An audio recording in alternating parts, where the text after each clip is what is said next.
You know, as a loss mitigator, we are in the top 3 in the industry of the banking world. Top 3 banks. But yet, our loss mitigation department right now is under more fire than I think we've been in the last 5 years. And I don't think a lot of people understand what's really going on and what's happening because most people aren't trained on the banking system. Right now, with all the foreclosures happening, right? I've got a portfolio of 22,000 accounts just in my portfolio. Want to know what my expense is? For every foreclosure we take on, that's $100 per home per day. And it's just my portfolio we're talking about. Think about when you add across the board. So we have been trying to figure out something to say, CYA, so to speak, right? So when these loan modifications came out from the government, and we want to take advantage of it all day long. But here's been the issue with my experience and with most of my team and the mitigators across my floor. Think of this. What happens when this industry starts to explode? We have to hire people, right, to take on these calls and take on these accounts.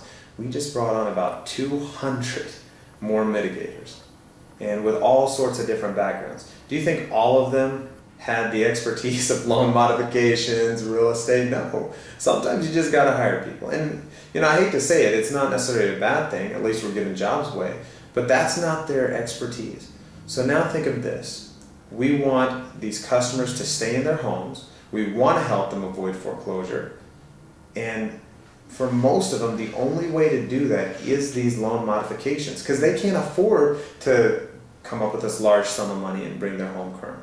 But guess what? If they're an average homeowner, you've got a plumber calling in, nothing against plumbers, I guess, but what do they know about loan modifications?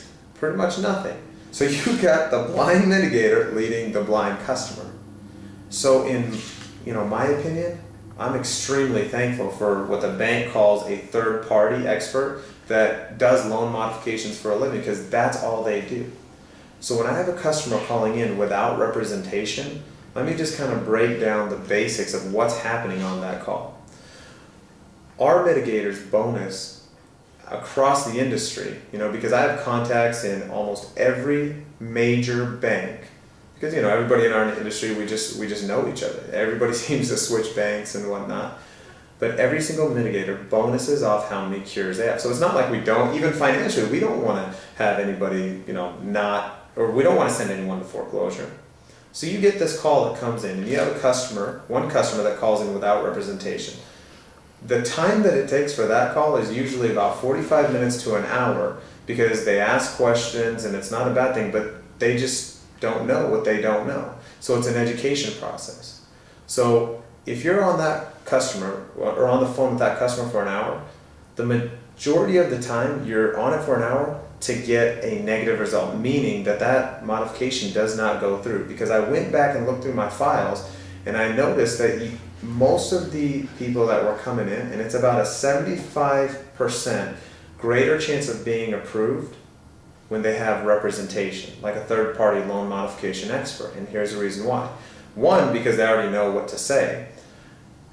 Every single one of our calls are recorded. So if there's one thing that is said on that call that the customer didn't know not to say, they could get declined. So in my opinion, I don't understand why anybody would not have a third party.